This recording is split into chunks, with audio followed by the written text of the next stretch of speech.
అరాచకాన్ని అరికట్టాలా లేదా? ఏంటి అరాచకం? అడిగితే కేసుల మీద కేసులు. అంటే తమ్ముళ్ళు ధైర్యంగా ఉండండి. ప్రతి ఒక్కడికి వడ్డీతో సహా చక్ర వడ్డీ చెల్లిస్తాం. మొన్నే చూశారు తిరుపతిలో ఒక ఆయన మున్సిపల్ ఎలక్షన్లో ఐఏఎస్ ఆఫీసరు ఎగిరిగిరి పడ్డాడు. 20,000 దొంగ ఓట్లు రిజిస్టర్ చేశాడు. ఈరోజు ఎలక్షన్ కమిషను అతన్ని సస్పెండ్ చేశారు. అయిపోయింది ఆయన పని. సిగ్గైనా ఉండాలా? ఇప్పుడు ఒత్తిడి తీసుకొస్తారు వీళ్ళు పోలీసుల పైన కూడా. తమ్ముళ్ళు జాగ్రత్తగా ఉండండి. రేపు మళ్ళా శిక్ష పడితే మీకే పడేది. వీళ్ళు మిమ్మల్ని ఎవ్వరూ కాపాడలేరు. ఆ విషయం వీళ్ళందరూ గుర్తుపెట్టుకోవాల్సిన అవసరం ఉంది. నేను అడుగుతున్నా, పెట్రోల్ డీజిల్ ధరలు పెరిగాయా లేదా? బాగా పెరిగాయా లేదా? పన్నులు పెరిగాయా లేదా? అన్నీ పెరిగాయా లేదా? దీనివల్ల మీరు నష్టపోయారు, అవునా కాదా? అందరూ నష్టపోయారు. ఒక వర్గం కాదు.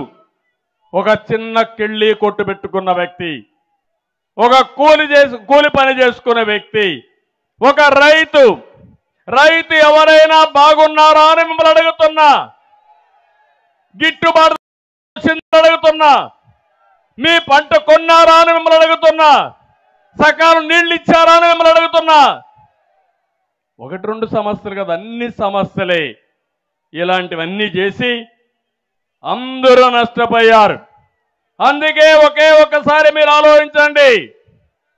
చెత్త మీద కూడా పన్నేసిన చెత్త ముఖ్యమంత్రి, పనికి మారిన ముఖ్యమంత్రి, చరిత్రలో ఎప్పుడూ చూడని పిచ్చి తుగ్లక్ ఈ జగన్మోహన్ రెడ్డి. ఇంటి పన్ను పెంచారు, కరెంటు ఛార్జీలు పెంచారు, మద్యం రేట్లు పెంచారు, ఆర్టీసీ రేట్లు పెంచారు. అన్ని పెంచి మీకు 10 రూపాయలు ఇచ్చి 100 రూపాయలు దోచేసుకుంటున్నారు. ఇది దోపిడీ ప్రభుత్వం తప్ప ఇంకోటి కాదని చెప్పి నేను మీకు తెలియజేస్తున్నా. ఇంకో పక్కన పన్నులు కానీ పెరిగిన ధరలు కానీ 4 ఏళ్లలో ఒక్కొక్క కుటుంబం పైన 4 నుంచి 6 లక్షల రూపాయలు అదనంగా భారం పడే పరిస్థితి తీసుకొచ్చారు.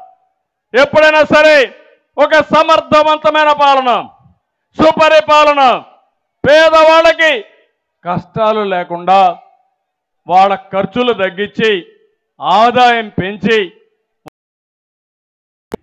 ప్రభుత్వం. ఇది పేదల ప్రభుత్వం కాదు, ఇది పేదల రక్తం తాగే ప్రభుత్వం. ఇది ఇంకో పక్కన నేను ఆ రోజు చెప్పాను, ఊరూరు చెప్పాను, ఈ జగన్మోహన్ రెడ్డి వస్తే పోలవరం ఆగిపోతుందని, అమరావతి నిలిచిపోతుందని చెప్పాను. చెప్పానా లేదా అని మిమ్మల్ని అడుగుతున్నా. ఈరోజు పోలవరం గోదావరిలో ముంచేశాడు, అమరావతిని చెడబట్టాడు. దీనివల్ల రాష్ట్ర సంపద నాశనమైంది. మనం ఇబ్బందుల్లో పడ్డాం. అన్ని అరిష్టాలకు కారణం వీళ్ళు చేసిన తప్పుడు పనులేనని చెప్పి నేను మీకు తెలియజేస్తున్నా. ఇంకో పక్క ఈ ముఖ్యమంత్రిని ఒక్కసారి మీరు గుర్తుపెట్టుకోవాల్సింది, ఎంత టైం అయినా మాట్లాడుతూ ఉంటే ఒక పెత్తందారు, ఆయన నోటి నుంచి వచ్చే మాటలన్నీ పేదల గురించి మాట్లాడే పరిస్థితి వచ్చాడు. నేను ఒక విషయం మీరు గుర్తుపెట్టుకోమంటున్నాను.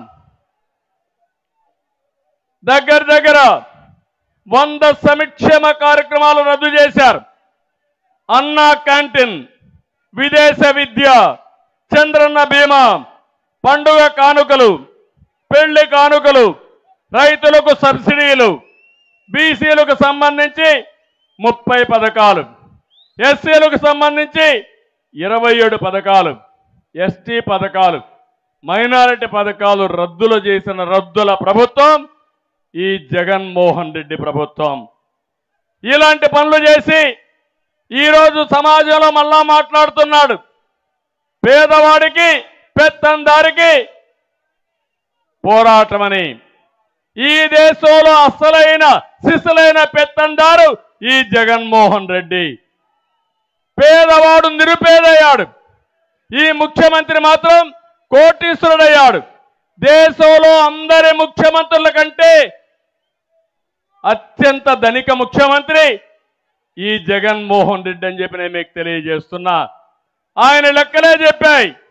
510 కోట్ల రూపాయలతో దేశంలో ఉండే అందరి ముఖ్యమంత్రుల సంపద ఎంత ఉందో దానికంటే ఎక్కువ ఈయన ఉందంటే అది ఈయన యొక్క వ్యవహారం.